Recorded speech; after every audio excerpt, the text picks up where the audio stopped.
आज 17 जुलै. चला पाहूया आजचं जनरल नॉलेज. 17 जुलै 2025. आजचा पहिला प्रश्न आहे, स्वच्छ शहर सर्वेक्षण जे आता नुकतंच झालेलं आहे भारतामध्ये, तर त्याच्यामध्ये पहिल्या क्रमांकाचं शहर कोणतं आहे? तर ते आहे अहमदाबाद मध्ये. अहमदाबाद कुठे आहे? गुजरातमध्ये. गुजरातची राजधानी गांधीनगर. हे असं लक्षात ठेवायचं असतं. याच्याशी संबंधित दुसरा प्रश्न म्हणजे स्वच्छ शहर मध्ये सलग 3 वेळेस सुरतला नंबर आला होता आणि ह्यावेळेस अहमदाबाद आलेला आहे. त्यानंतर अमरनाथ यात्रा सुरक्षा. अमरनाथ यात्रा सुरक्षेसाठी भारतीय लष्कराकडून एक ऑपरेशन झालेलं आहे, त्याला म्हणतात ऑपरेशन शिवा. मग ऑपरेशन शिवा कशाशी संबंधित आहे? तर ते अमरनाथ यात्रा सुरक्षा. असे वेगवेगळे ऑपरेशन आहेत. जसं ऑपरेशन सिंदूर, भारत पाकिस्तानमध्ये जो दहशतवादी लष्करी हल्ला झालेला आहे त्याच्या संबंधित ऑपरेशन सिंदूर झालेला आहे. त्याच्यानंतर ऑपरेशन कावेरी, जे त्याच्यानंतर ऑपरेशन गंगा, ऑपरेशन आणखी असे बरेच ऑपरेशन आहेत जे आपण मागच्या व्हिडिओमध्ये पाहिलेले आहेत. त्यानंतर महाराष्ट्र राज्य महोत्सव म्हणून कोणत्या महोत्सवाला दर्जा मिळालेला आहे? तर नुकताच गणेशोत्सव म्हणजे गणपती जे बसतात त्याला आपल्या महाराष्ट्राचा राज्य महोत्सव म्हणून दर्जा मिळालेला आहे.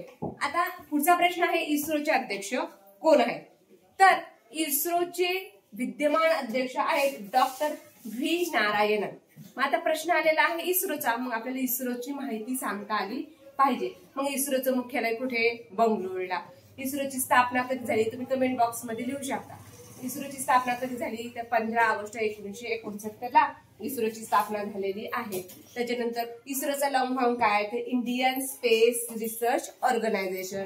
परत इस्रोला मराठीत काय म्हणतात? तर भारतीय अवकाश संशोधन संस्था. त्याच्यानंतर आणखी असे बरेच प्रश्न आहेत की इस्रोशी संबंधित आहेत, ते तुम्हाला आले पाहिजे. त्यानंतरचा जो प्रश्न आहे, वाईज अँड अदरवाईज, हे पुस्तक आहे आणि ते पुस्तक कोणी लिहिलं आहे? तर ते सुधा मूर्ती याने लिहिलेले आहे.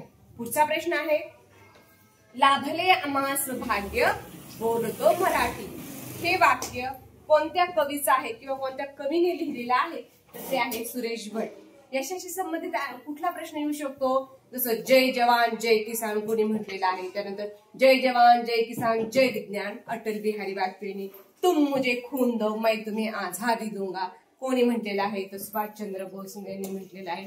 त्याच्यानंतर स्वराज्य हा माझा जन्मसिद्ध हक्क आहे आणि तो मी मिळवणारच असं कोण म्हटलं आहे?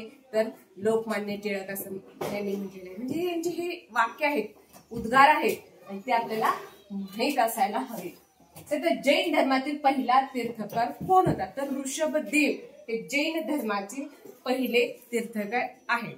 आता धर्म आला की त्याच्याशी संबंधित आपल्याला अनेक माहिती पाहिजे. जसं ख्रिश्चन धर्म, ख्रिश्चन धर्माचं प्रार्थना स्थळ आहे चर्च. ख्रिश्चन धर्माची जे हे आहे ते आहेत येशू ख्रिस्त. त्यात हिंदू धर्म, हिंदू धर्माचं प्रार्थना स्थळ आहे मंदिर हिंदू. त्यानंतर मुस्लिम धर्माचं प्रार्थना स्थळ आहे मस्जिद. म्हणजे परत त्यांचं जे धर्मग्रंथ आहे तो आहे कुराण. हिंदू धर्माचा आहे. म्हणजे हे आपल्याला त्याच्याशी संबंधित प्रश्न आपल्याला आले पाहिजे. त्यानंतर मराठीतील पहिले साप्ताहिक कोणतं? नाही, मराठीतील पहिले साप्ताहिक कोणी सुरू केलं? तर ते सुरू केले बाळशास्त्री जांभेकर यांनी. त्यानंतर भारताचे आधुनिक जनक असं कोणाला म्हटलं जातं? तर ते आहेत राजाराम मोहन रॉय. कोण? राजाराम मोहन रॉय. त्याच्यानंतर आपण चौथीला शिवाजी महाराजांचा इतिहास पाहिलेला आहे. त्या इतिहासामध्ये आपण अष्टप्रधान मंडळ पाहिलेलं आहे. आपण दररोज प्रश्नामध्ये 1 किंवा 2 अष्टप्रधान मंडळ घेत जाऊया जेणेकरून ते व्यवस्थित पाठ होते. त्याच्यामध्ये अष्टप्रधान मंडळातील मुख्य प्रधान कोण होते? तर ते होते मोरो त्र्यंबक पिंगळे. यांचं काय काम होतं? तर राज्यकारभार चालवणं. त्यानंतर ह्या अष्टप्रधान मंडळातील अमात्य कोण होते? तर ते होते रामचंद्र निळकंठ मुजुमदार. हे नाव चांगले लक्षात ठेवा. मग शिवाजी महाराजांचा इतिहास म्हणला की त्याच्याशी संबंधित खूप प्रश्न आहेत. शिवाजी महाराजांचा जन्म कधी झाला, कुठे झाला, त्यांची आग्र्याहून सुटका कधी झाली, राज्याभिषेक कधी झाला, त्यांचा मृत्यू कधी झाला, सुरतेवर छापा कधी झाला, हे सगळे प्रश्न आपण गेल्या व्हिडिओमध्ये पाहिलेले आहेत. ज्यांनी व्हिडिओ पाहिले नसेल त्यांना आय बटन मध्ये तर व्हिडिओ आहेच, पण शोभा दळवी या युट्यूब चॅनेलवर देखील हे सगळे व्हिडिओ आहेत. हे जनरल नॉलेज, हे सामान्य ज्ञान तुमच्या भविष्यासाठी, वेगवेगळ्या स्पर्धा परीक्षेसाठी, भरतीसाठी फार महत्वाचे आहे. म्हणजे सामान्य ज्ञान आजचे, पण गरज भविष्याची.